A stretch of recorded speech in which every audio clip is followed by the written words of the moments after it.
Os 20 e poucos anos, ou vá até mesmo o início da casa dos 30, são, para quase toda a gente, uma fase da vida que é universalmente caótica. É o chamado teste de sobrevivência, não é? Exato, exato. É aquele período muito peculiar em que a sociedade de repente espera que já tenhamos tudo mais ou menos resolvido. A carreira, a casa, o rumo definido. Tudo isso.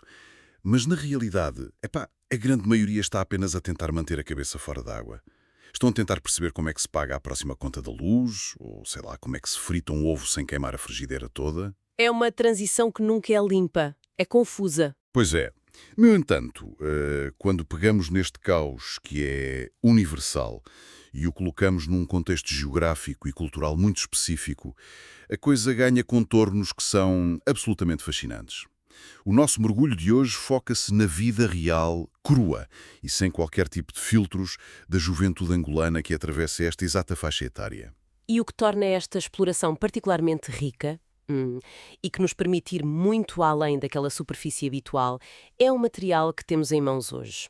Porque repara, não estamos perante um estudo demográfico árido. Com aqueles gráficos impessoais e o jargão académico que ninguém entende. Precisamente, o que não estamos a analisar é a estrutura e as notas de produção de um projeto documental que é incrivelmente autêntico. Chama-se Sombracast de Angola. Que é um documento impressionante, diga-se de passagem. É fantástico. Trata-se de um levantamento imersivo que mapeia a vivência destes jovens através de 10 áreas vitais.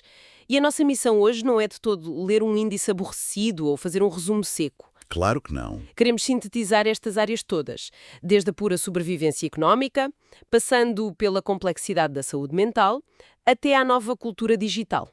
Tudo isto para conseguirmos realmente compreender os desafios diários, as dores invisíveis e a imensa capacidade de resiliência desta geração. É quase como ter um passe de acesso direto aos bastidores da mente e do cotidiano de toda uma geração. Bem, vamos desconstruir isto. E acho que o ponto de partida mais lógico, e se calhar o mais urgente, é aquele que representa o primeiro grande embate com a realidade para estes jovens. O mercado do trabalho. Exatamente, o mercado de trabalho. Há um paradoxo profundamente doloroso que emerge logo, imediatamente, quando olhamos para a paisagem atual nos documentos. Imaginem milhares de jovens que acordam todos os dias com uma energia contagiante, Cheios de ideias, cheios de talento. cheios de vontade, e de repente esbarram logo à saída de casa num muro de betão chamado desemprego crónico. É aquele clássico círculo vicioso que frustra qualquer recém-licenciado. O mercado exige, sei lá, 3 ou 4 anos de experiência para uma posição de entrada. Mas como é que alguém ganha essa experiência se as empresas não dão a primeira oportunidade? Pois, é impossível. Cria-se aqui uma falha gigantesca no sistema, entre os anos passados nas salas de aula e a realidade crua de quem precisa de pagar contas ao final do mês. É um cenário que transforma a transição para a vida adulta numa verdadeira corrida de obstáculos. E isso levanta um dilema central para esta geração, que é o eterno debate entre estudar ou empreender. O grande dilema moderno. Claro, porque durante décadas a narrativa convencional ditava que o diploma universitário era o bilhete dourado. Tirar um curso superior significava automaticamente um emprego de fato e gravata. Estabilidade, respeito social. Tudo isso. Hoje, a questão que paira no ar de forma muito pesada nos testemunhos que analisamos é se esse diploma ainda serve como garantia de sucesso ou se tornou apenas uma ilusão muito cara. E o que é que os dados nos dizem sobre a alternativa? O empreendedorismo? O que vemos acontecer no terreno é que o empreendedorismo jovem em Angola surge de uma forma muito distinta daquela que o Ocidente costuma romantizar. Não é a malta das startups na garagem. Nem pensar. Não é uma moda inspirada naqueles rapazes de Silicon Valley com milhões de dólares de investimento inicial. É uma pura e dura necessidade de sobrevivência. Muitos destes jovens lançam-se a vender produtos ou a criar pequenos serviços sem qualquer capital inicial. Literalmente a começar do zero. O que, inevitavelmente, os leva a cometer erros, não é? Claro, erros de gestão muito comuns, simplesmente porque é a única via que eles encontram para contornar um mercado que tem as portas trancadas. É a lei da sobrevivência aplicada ao comércio diário.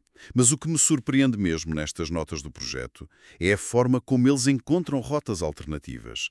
Perante essas portas fechadas da economia tradicional, há um novo Eldorado que surge com uma força incrível. A internet. Internet, exato. Há uma geração inteira a olhar para o ecrã do telemóvel não apenas como entretenimento passivo, mas como uma ferramenta de emancipação financeira. Falamos de miúdos a aprenderem sozinhos, Através de tutoriais no YouTube, fóruns. tudo o que apanham à frente. A fazer freelancing em áreas como o desenho gráfico, edição de vídeo, programação.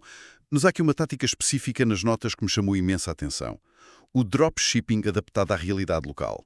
Essa parte é brilhante. É muito engenhoso. Para quem não está muito familiarizado com o termo, o dropshipping é basicamente vender online sem ter estoque próprio. O cliente compra na nossa loja digital e o fornecedor envia diretamente. Só que a grande jogada aqui é que eles não estão apenas a copiar o modelo ocidental e a colar lá. Estão a moldá-lo ao contexto angolano. Exatamente. Como o sistema postal tradicional pode não ser o mais rápido ou fiável para entregas de comércio eletrónico, o que é que eles fazem? Montam redes informais com estafetas de mota locais para garantir que o produto chega diretamente à mão do cliente. É uma adaptação fantástica aos desafios logísticos de Angola. O que é fascinante aqui é precisamente essa agilidade mental, essa capacidade de olhar para um problema estrutural gigante e desenhar uma ponte improvisada por cima dele.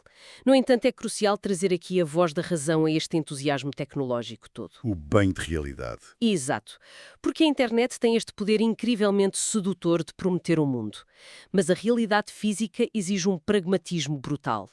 Quais são os riscos reais desta fuga para o digital que o Sombracast documenta? Hoje trabalhar a partir de Luanda ou Benguela não é o mesmo que estar num café em Lisboa, certo? Completamente diferente. Desde logo, os custos dos pacotes de dados de internet são desproporcionalmente altos face ao salário médio.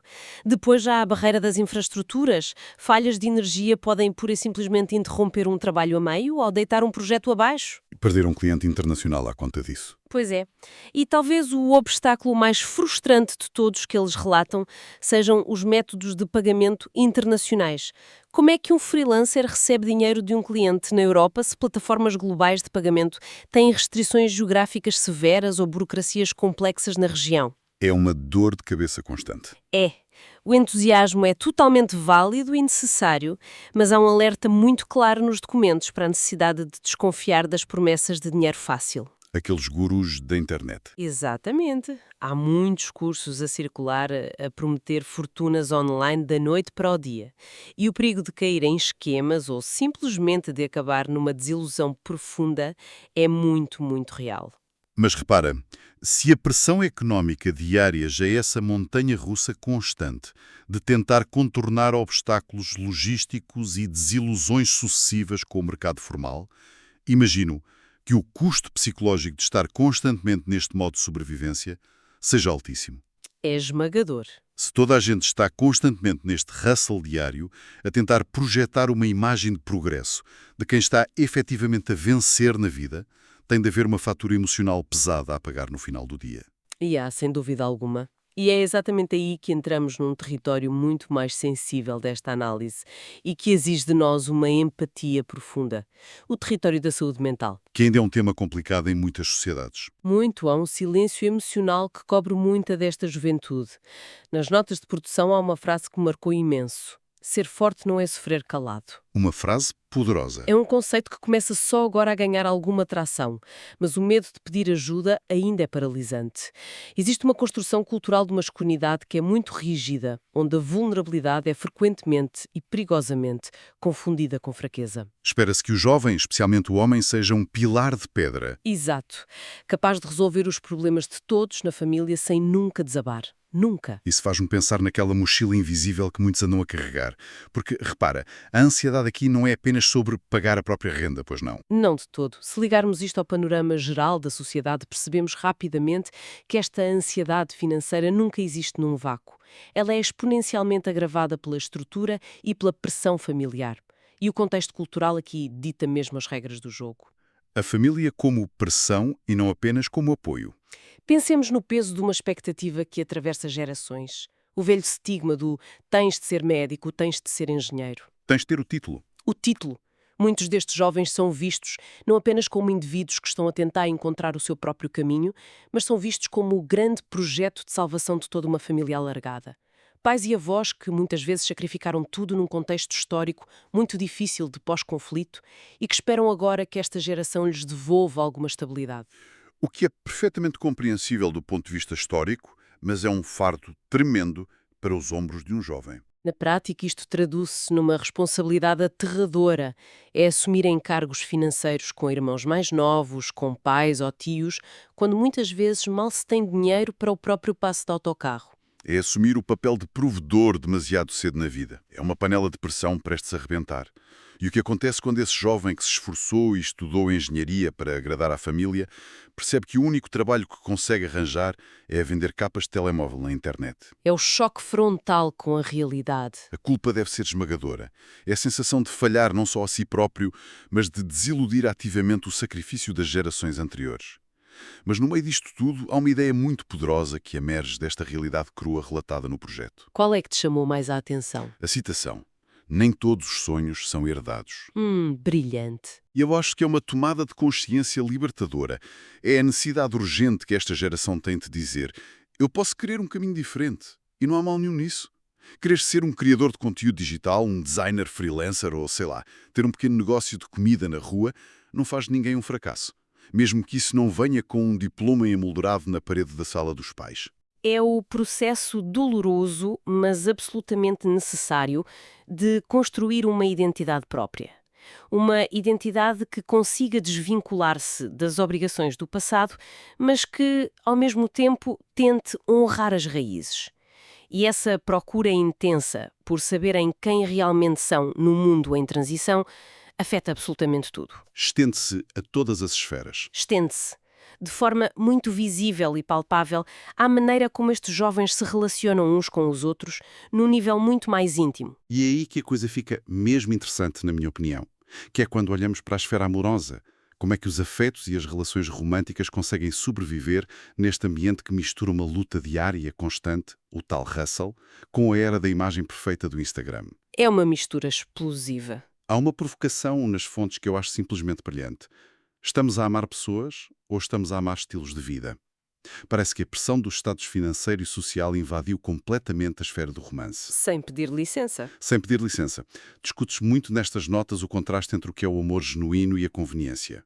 Se um parceiro não pode proporcionar saídas a restaurantes caros para tirar fotografias e publicar nas redes sociais, será que essa relação continua a ter valor aos olhos do grupo de amigos? A mercantilização do romance. É isso mesmo. E depois, claro, há aquele nível microscópico da paranoia moderna que os documentos relatam. Os ciúmes digitais. O clássico da nossa era. Chegámos a um ponto em que um simples like numa fotografia ou o simples facto de alguém ter visualizado uma story no Instagram a horas estranhas gera mais desconfiança e insegurança nos dias de hoje do que encontrar uma carta de amor perfumada escondida numa gaveta na década de 90. Essa analogia capta perfeitamente o absurdo da situação em que vivemos. É o reflexo cristalino de uma sociedade hiperconectada, onde a gestão da imagem pública se sobrepõe, na maioria das vezes, à verdadeira profundidade da conexão privada que temos com outra pessoa. Tudo tem de parecer um sucesso perante uma audiência invisível. Exato. E para compreendermos verdadeiramente o ambiente que alimenta este estado de espírito constante, temos obrigatoriamente de olhar para a banda sonora que acompanha o cotidiano desta geração. A música. A música. A explosão da música urbana angolana não é apenas um fenómeno superficial de entretenimento. É um fenómeno cultural incontornável que traduz e documenta os anseios destes jovens. Falamos da influência massiva de géneros específicos detalhados nas notas, o rap, o afrobeat e, mais recentemente, a kizomba moderna. Que já não é bem aquela kizomba dos nossos pais, pois não? Não, já não é apenas a dança tradicional, é algo infundido, com batidas eletrónicas e letras muito focadas na vivência urbana e na luta diária. Esta música tornou-se o veículo principal da cultura do hustle. Ela glorifica a estética de quem sai do nada, do bairro periférico, e conquista o topo através do suor e da inteligência de rua. É quase como uma injeção de adrenalina para aquele miúdo que acorda às 5 da manhã, apanha 2 transportes públicos lotados e vai tentar a sua sorte no centro da cidade. A música está lá nos fones a dizer-lhe ao ouvido: tu também vais conseguir o carro de luxo, a casa grande, o sucesso vai chegar. É motivacional. Mas isso levanta uma questão crítica nestas análises que exige da nossa parte alguma cautela.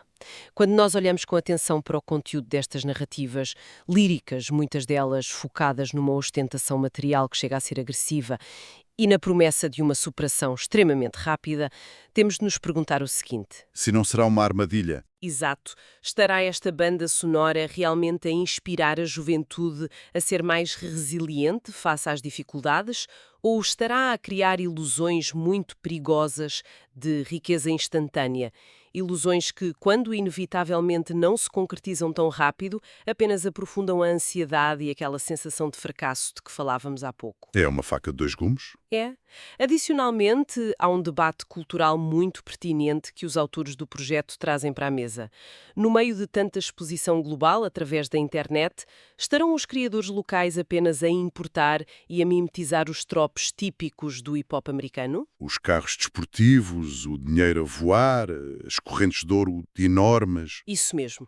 Estarão a copiar referências externas ou estão efetivamente a conseguir usar essas batidas urbanas globais para criar uma linguagem que expressa as nuances de uma identidade genuinamente local e própria? É uma fronteira incrivelmente ténue entre encontrar motivação para a luta e cair num poço de frustração, porque, bem, a vida real não se parece nada com um videoclipe de alto orçamento. Quase nunca.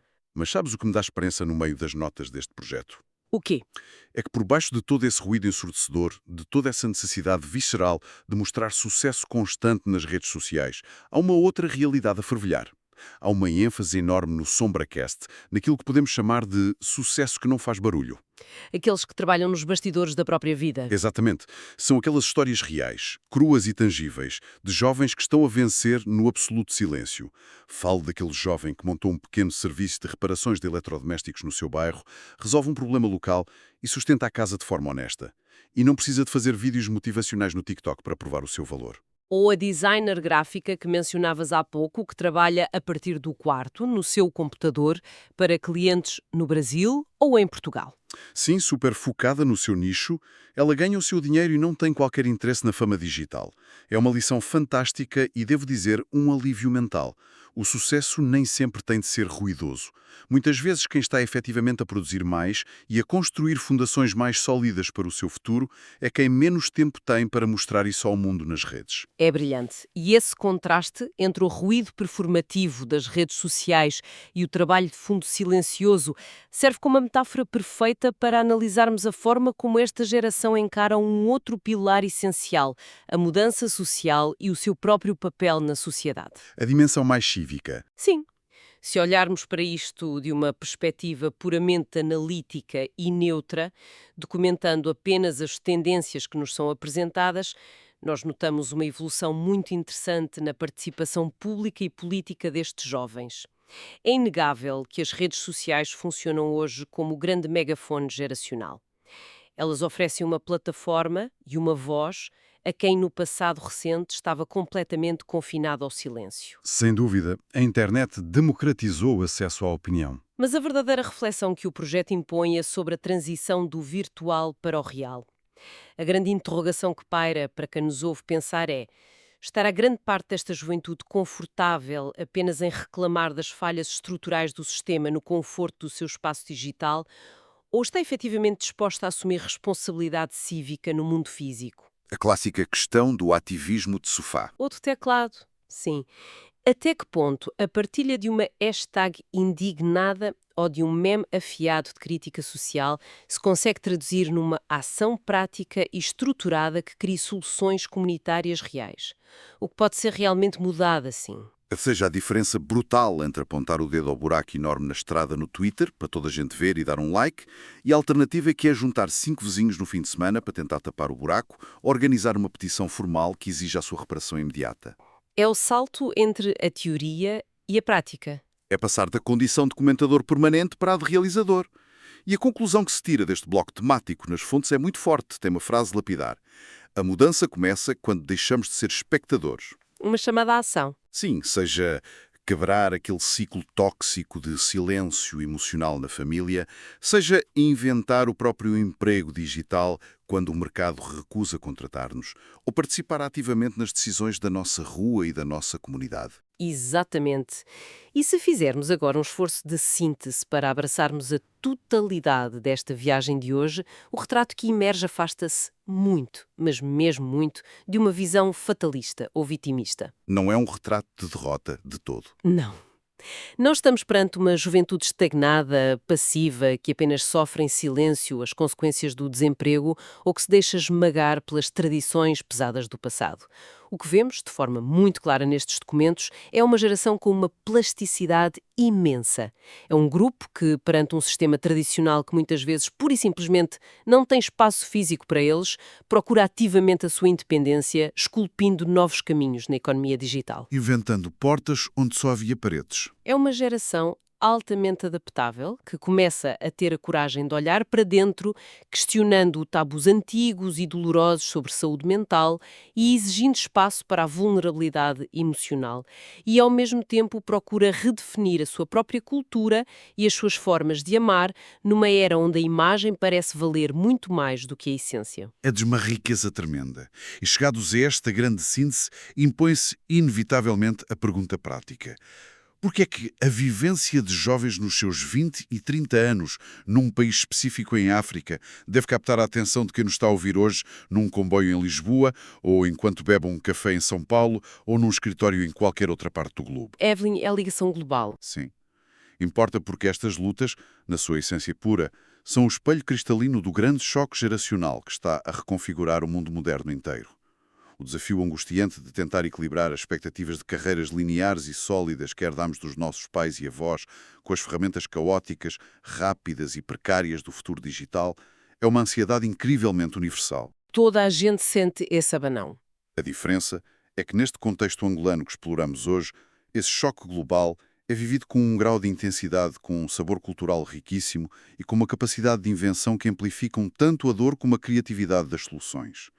É ver o futuro do trabalho e das próprias relações humanas a ser desenhado diariamente no limite da necessidade. O que, de forma natural, nos empurra para um pensamento provocador sobre o nosso futuro coletivo a médio prazo.